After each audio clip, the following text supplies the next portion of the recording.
I'm Max.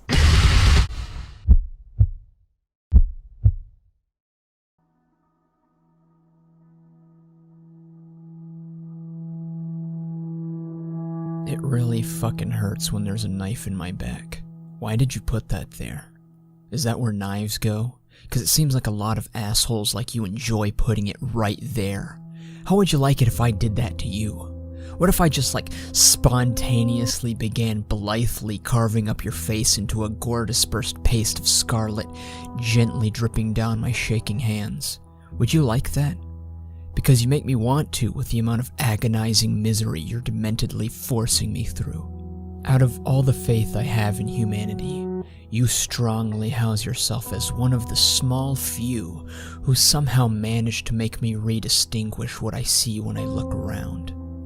Where I once saw trust, I now see betrayal.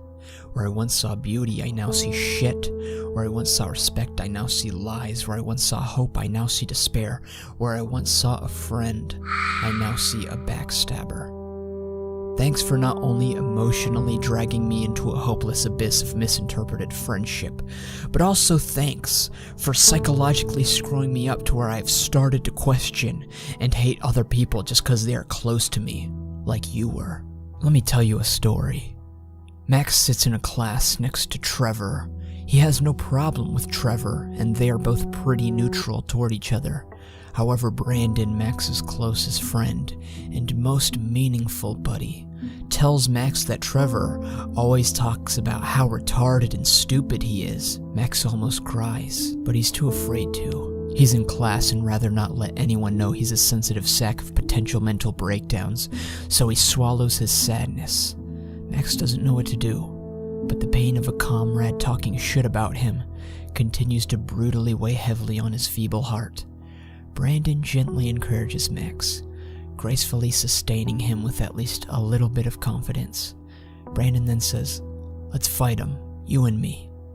Aren't you two friends? Just fight him with me." This eerie language almost intimidates Max, as he has never gotten in a physical fight before. He's hardly ever been in even a social one. Regardless, Max's adrenaline-brimming body doesn't hesitate in acceptance of this invitation to teach Trevor a lesson. He yells at him and calls him names, synonymous to that of what Trevor said about Max. Trevor stops dead in his tracks, turns around, and charges at Max and Brandon. Brandon then slides his arms under Max's shoulders and holds him there. "What are you doing?" "Brandon, we're just horsing around with you, Max. But seriously, do my homework correctly next time. Don't get him, get someone who's actually smart." Max is at home, sitting against his bed on the ground, not crying, just feeling unbelievably pointless to the world. They didn't hit him, just pushed and shoved him to the ground and around the parking lot.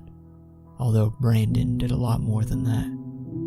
I didn't completely understand the situation, but I could infer enough from just that. Brandon weighed Trevor over me.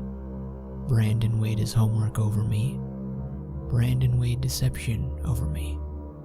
The person I felt at home with, the person I got along with, the person I shared my mind with, the person I gave my free time to, the person I dedicated part of my life to, the person who was supposed to be my homie, backup supporter, defender, buddy, pal, and best friend, is not any of those. Why the fuck am I so nice to people when they're not the same to me? Do you guys get what I'm talking about? Like when you're willing to die for someone but they're not that way for you.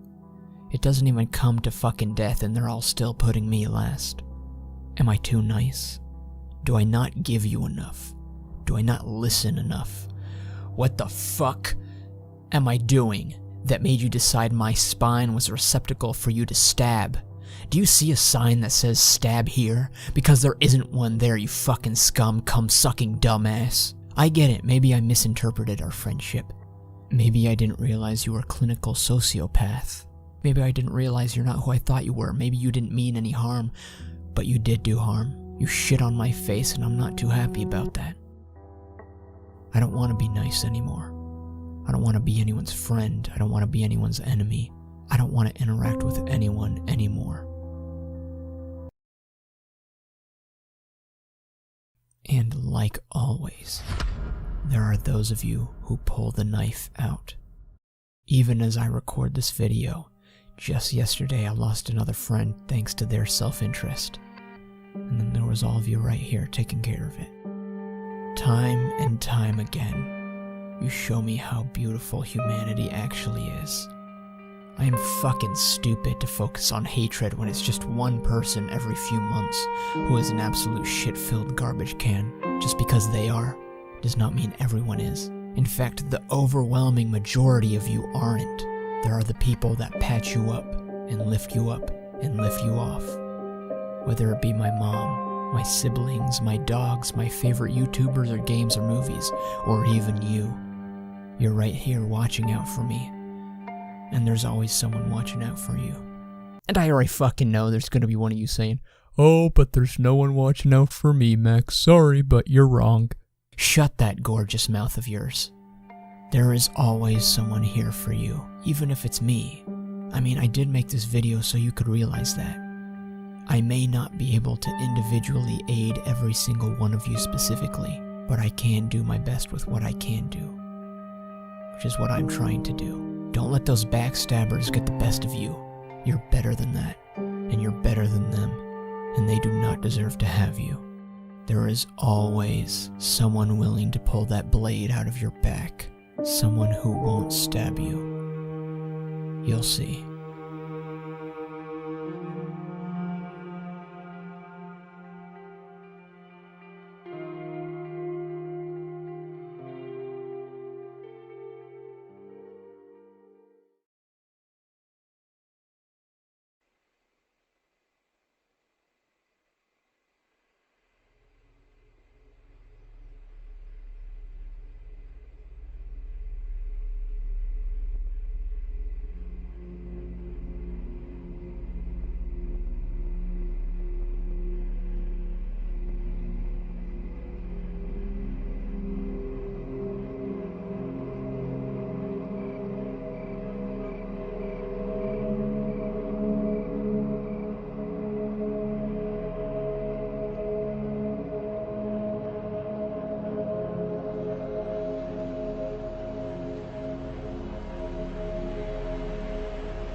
Toodles.